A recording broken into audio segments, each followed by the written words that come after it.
연옥 실화 9장 연옥 영혼을 위로하는 방법 세 번째 영혼 구원의 신비 스페인 아라곤주의 어느 신분 높은 이에게 알렉산드라라는 딸이 있었는데 그녀는 성 도미니코의 설교를 듣고 매개회의 회원이 되었다.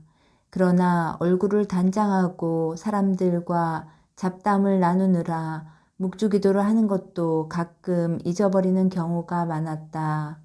그녀는 몹시 아름다웠으므로 청혼자도 많았는데 그 중에 두 청년이 결투를 해서 이긴 편이 그 여자를 얻기로 했다. 신호와 함께 결투가 시작되자 두 사람은 서로를 칼로 찔렀는데 둘 다 치명상을 입고 얼마 후에 죽었다. 두 청년의 가족 모두가 몹시 슬퍼하며 이 재앙의 원인이라며 그녀에게 달려들어 거의 숨이 끊길 정도로 그녀를 때렸다. 불쌍한 여인은 제발 고해성사만이라도 보게 해달라고 애원하였으나 받아들여지지 않았다. 결국 그녀는 목이 잘려 우물 속으로 던져졌다. 그러나 자비로우신 성모님께서는 묵주기도를 바친 이 여인을 불쌍히 여기시어 다른 동네에 살고 있던 성 도미니코에게 이 일을 알렸다. 성인은 놀라 만사를 제치고 이 여인을 찾아다니다가 며칠 후 이 우물에 도착했다. 성인은 우물 속을 들여다보고 잠시 기도를 한 후에 알렉산드라 하고 그녀의 이름을 불렀다. 그러자 기이하게도 우물 속에서 시체가 움직여 머리와 몸이 다시 붙었다.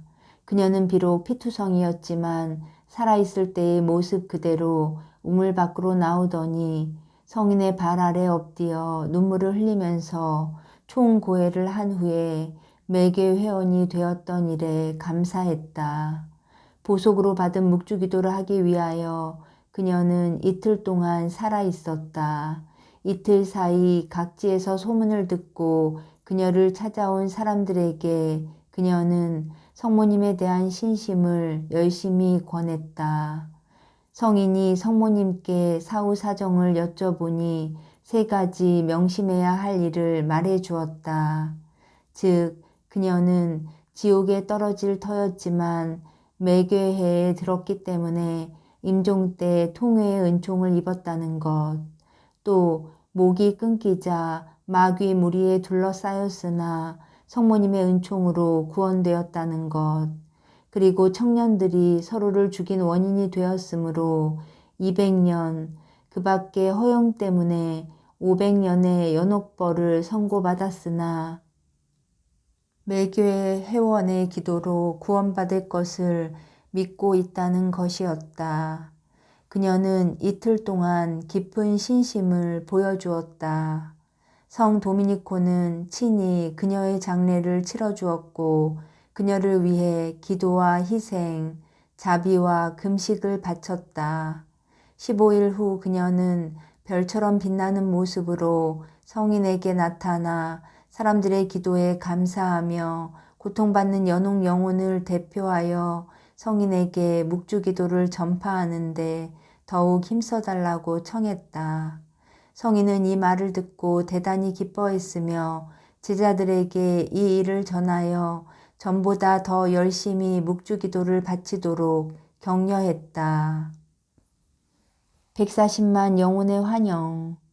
도미니코회의 수사 성 요한 마티아스는 연옥 영혼을 위로하기 위해 여러 가지 희생을 했고 매일 적어도 3꾸러미씩 묵주기도를 바쳤으며 틈나는 대로 성당에 가서 하루에 20번도 넘게 연옥 영혼을 위하여 하느님의 자비를 청했다.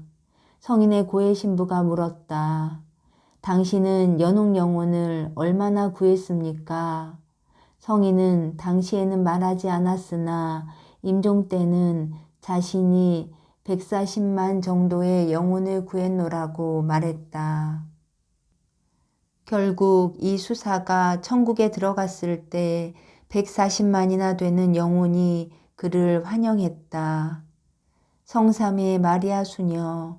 성삼의 마리아 수녀는 묵주기도를 청하는 연옥 영혼을 보았다. 연옥 영혼들 자신도 묵주기도를 하고 있었다. 그 영혼이 수녀에게 아이들도 이 기도를 할 수 있도록 그들에게 이 기도를 알려달라고 청하여 그렇게 했더니 그 영혼은 천국에 올라갔다. 복녀 클라우디아. 살아있는 동안 복녀 클라우디아를 힘들게 했던 어떤 수녀가 죽고 나서 얼마 후에 복녀에게 나타나 말했다. 하느님의 자비로 저는 연옥에 있습니다.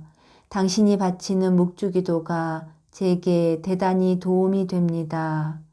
복녀는 이 말을 듣고 그녀가 비록 살아있을 때는 자신을 힘들게 했지만 연옥에서는 고통을 적게 받게 해주려고 묵주기도를 바쳤다.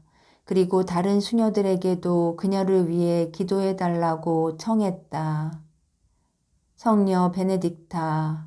성녀 베네딕타는 날마다 묵주기도 15꾸러미를 연옥 영혼을 위하여 바치고 그 외에도 여러 가지 희생을 하고 있었는데 하느님의 특별한 허락을 받은 연옥 영혼이 가끔 그녀에게 나타나 도움을 청하곤 했다. 어느 날 성녀가 죽은 이들을 위하여 묵주기도를 바치고 있다가 자기 옆에 있는 한 영혼을 보았다. 영혼은 그 기도로 자기가 구원되기를 아주 초조하게 기다리고 있는 듯했다. 묵주기도로 구원된 영혼은 작별할 때에 천국의 좋은 향기를 방에 남기고 가는 일이 종종 있었다. 어떤 영혼은 천국에 갈 때 자매님 안녕히 계십시오. 하느님 곁에서 뵙겠습니다. 라고 말하기도 했다. 성녀 루갈다의 말에 의하면 어느 날 한 영혼이 육체를 떠난 지 얼마 되지 않아 승천하며 성녀에게 나타나서 말했다.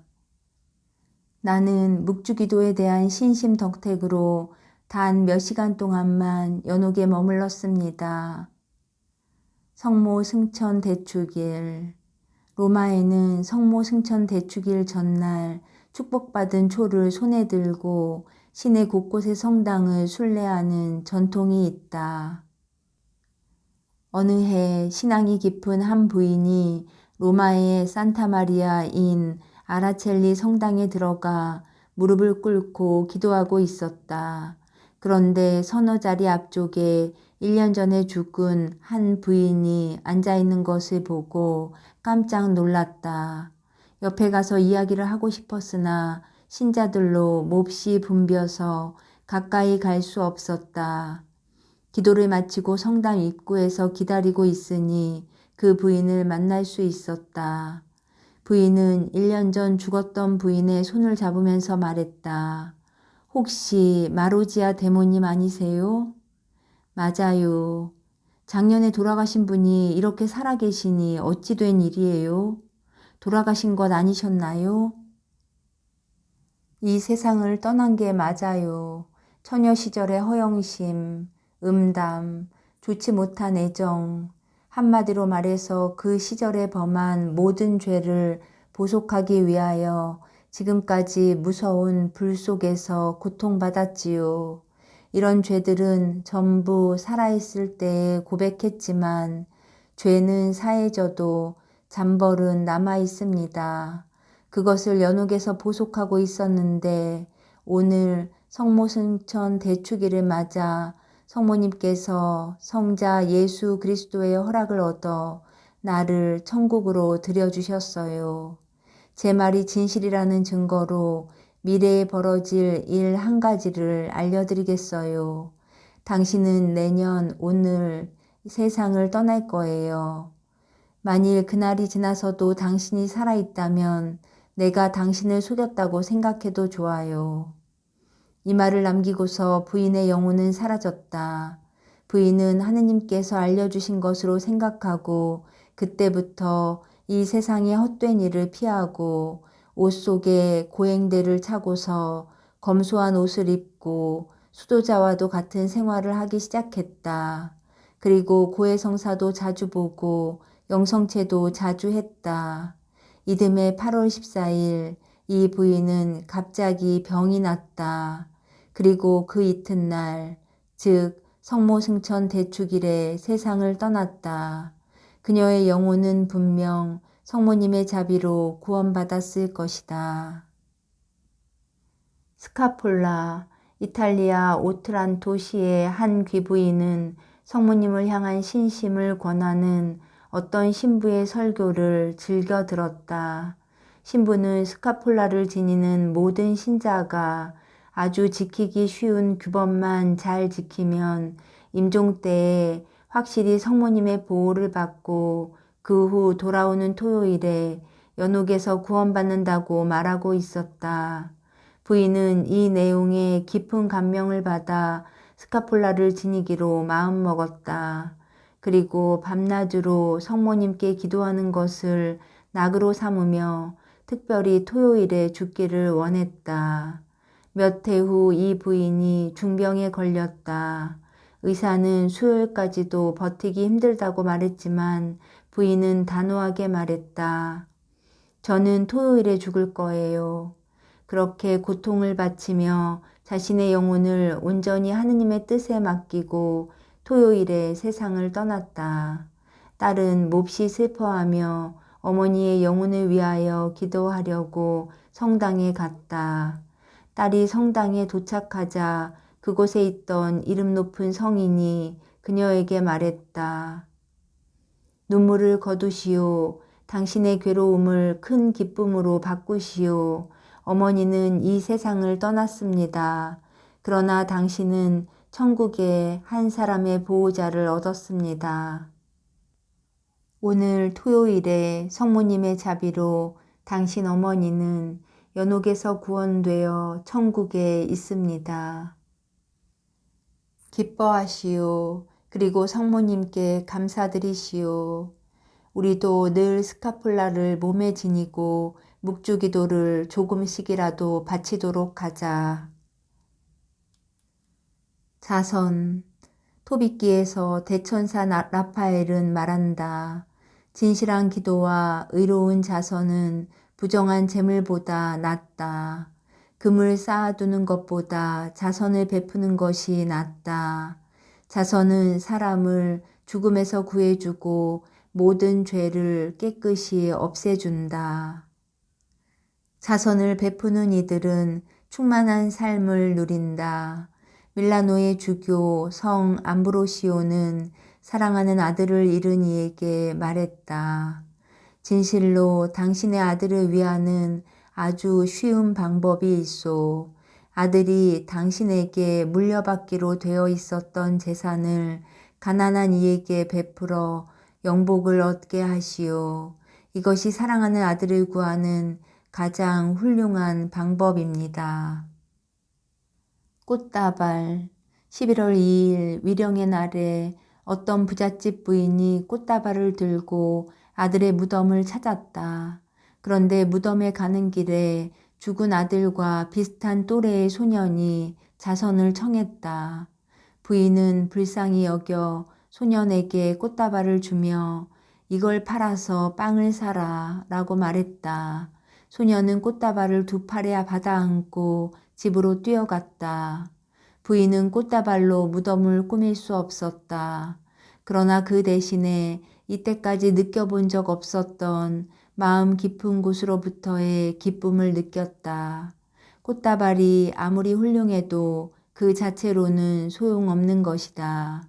자선과 희생, 그리고 특히 미사가 죽은 이의 영혼에게 유익하다. 속세의 일은 우리 신분에 따라 꼭 해야 할 것만 하면 된다. 가장 중요한 것은 죽은 이의 영혼을 위로하는데 온 힘을 다하는 것이다. 이것이야말로 참된 사랑이며 신자다운 법도이다. 내가 진실로 너희에게 말한다. 너희가 내 형제들인 이 가장 작은 이들 가운데 한 사람에게 해준 것이 바로 나에게 해준 것이다. 하느님의 이름으로 자선을 베푸는 이가 영복을 얻는다면 최상의 자선인 연옥 영혼을 구하는 사람은 반드시 천국에 갈 것이다. 그러므로 연옥 영혼 대신에 또는 그를 위하여 자선 사업을 하거나 정교를 하거나 학교, 성당 등의 선행을 베푼다면 연옥 영혼은 위로를 받는다. 어떤 성인은 말했다. 성세의 물이 지옥불을 끄듯이 자선은 연옥불을 끈다. 대주교의 망토. 이탈리아 카푸아시의 대주교 체사르 코스타는 어느 날 예식 중에 자기 조카 줄리 오만시네리 신부의 초라한 모습을 보고 망토를 사라고 돈을 주었다. 대주교가 죽은 후 이 사제가 망토를 입고 수도원 문을 나가려고 하는데 주교가 불에 둘러싸여서 다가왔다. 그러고는 잠시 그 망토를 좀 빌려달라고 했다. 이상히 여기면서 망토를 내어주자 주교는 이를 몸에 둘렀는데 마치 망토가 불을 누르는 것처럼 보였다. 사제는 이를 보고 자선의 가치를 깨달았다. 그는 주교에게서 망토를 돌려받은 뒤 지금보다 더 열심히 기도하기를 약속하고 수도원 문을 나갔다. 성 베드로 다미아노. 성 베드로 다미아노는 어려서 아버지를 잃고 아버지의 형제에게 맡겨져 학대받았다. 어느 날 성인이 길에서 은화 한 잎을 주었는데 떨어뜨린 사람은 찾을 수 없었다. 어디다 쓰면 좋을까? 여러 가지로 생각한 끝에 성인은 연옥 영혼을 위하여 미사를 바치기로 했다. 그런데 신기하게도 이때부터 소년의 운명이 달라졌다. 이번에는 다른 형제 밑에서 학교에 다니게 되었으며 사제, 주교, 추기경이 되었다가 교회 박사, 성인이 되었다. 이것은 오직 연옥 영혼을 위하여 바친 미사의 은덕이었다. 죽은 사람을 만난 처녀. 프랑스 파리에 18살 된 처녀가 있었다. 양친을 여의고 어떤 집에서 하녀로 지내던 그녀는 어쩌다 큰 병에 걸리게 되었다. 겨우 병은 이겨냈으나 그때는 이미 다른 하녀가 들어와서 그녀는 일할 자리가 없었다. 살 길이 막막해지자 어디든 자신을 써줄 곳이 없을까 하고 수소문해 봤으나 아무도 써주는 사람이 없었다. 그녀는 어느 날 승리의 성모 성당에 들어가 평소 굳게 의지하고 지내던 성모님께 기도했다. 기도를 다 한 후 그녀는 문득 매월 바치던 연옥 영혼을 위한 미사를 그달은 깜빡 잊고 바치지 않았다는 것을 깨달았다. 주머니를 뒤져보니 1프랑짜리 은화 한 입밖에 없었다. 이걸 써버리면 그날 하루 먹을 빵도 살 수 없었다. 하지만 미사를 바치지 않으면 어쩐지 마음이 편치 않아 때마침 제의를 입고 제대로 향하던 사제에게 1프랑을 바치고 미사를 청했다. 그리고 미사 참례를 한 후 앞으로 어떻게 살아야 하나 걱정하면서 성당을 나와 정처 없이 걷고 있었다. 그런데 한 남자가 그녀를 불러 세우더니 정중히 인사를 하며 말했다. 여보시오, 혹시 일자리를 구하고 있소? 이곳으로 가보시오. 이 집에서 하녀를 구하고 있소. 그러고는 바쁘다는 듯 가버렸다. 참 이상한 일도 다 있지. 어떻게 꿈에도 만난 적 없는 사람이 내가 일자리를 찾고 있는 것을 알았을까? 처녀는 이상히 여기면서 남자가 일러준 집을 찾아갔다. 처녀가 나타나자 그 집 주인도 몹시 놀랐다. 일하던 하녀를 내보낸 건 오늘 아침 일이고 새로운 하녀를 구한다는 말은 아직 아무에게도 한 적이 없는데 누가 그걸 알려주었을까 하고 이상히 여겼다. 그러는 동안에 처녀는 문득 이 집 벽에 커다란 사진 한 장이 붙어 있는 것을 보았다. 마님, 제게 이곳을 알려주신 분은 이분이십니다. 부인은 깜짝 놀랐다. 그는 작년에 죽은 이 집 아들이었다. 처녀는 아까 연옥 영혼을 위하여 미사를 바친 일을 자세히 이야기했다. 아들이 연옥에서 구원되어 그녀에게 집을 안내해 주었던 것이다. 부인은 이 처녀를 하녀가 아닌 딸로 삼기로 했다. 이상한 편지. 이탈리아 나폴리에 사는 한 가족이 심각한 공경에 빠져 있었다. 남편이 빚 때문에 감옥살이를 하고 있었던 것이다. 아내가 성당에 가서 도움을 청하자 사람들은 어느 자선가에게 도움을 청해보라고 권유했다. 그 권유대로 그 자선가에게 자신의 딱한 사정을 털어놓고 도움을 요청했으나 단지 100리라를 희사받았을 뿐이었다. 낙심한 그녀는 성당에서 기도했다.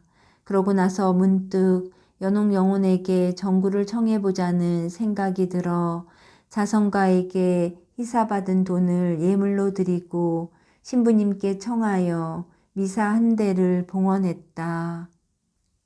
미사를 드리고 성당을 나와 거리를 걷고 있는데 그녀의 근심스러운 얼굴을 보고 어떤 노인이 그 까닭을 물었다. 그 노인에게 자초지종을 설명하자 노인은 그녀를 위로하고 나서 편지 한 통을 주면서 겉봉에 적혀 있는 사람에게 전해달라고 부탁했다. 그녀는 노인의 말대로 편지를 전달했는데 그 편지를 받은 사람은 기절할 듯 놀랐다. 그것은 얼마 전에 돌아가신 부친의 필체였던 것이다. 어떻게 해서 이 편지를 가지고 왔느냐고 물으며 겉봉을 뜯어보니 다음과 같이 쓰여 있었다. 내 사랑하는 아들아, 이 불쌍한 부인이 드려준 미사의 은혜로 방금 내 아비는 연옥에서 구원되었다. 이 부인은 몹시 공경에 처해 있다. 부디 그녀를 도와주기 바란다. 아들은 이 편지를 몇 번이고 거듭 읽었다. 그리고 부인에게 말했다. 부인께서는 나의 부친께 영복을 주셨습니다. 제가 당신 가족을 편안하게 해드리겠습니다. 위의 두 사건으로 보더라도 연옥 영혼을 위하여 행한 약소한 자선이 현세에서 큰 은혜가 되어 우리에게 돌아올 수 있다.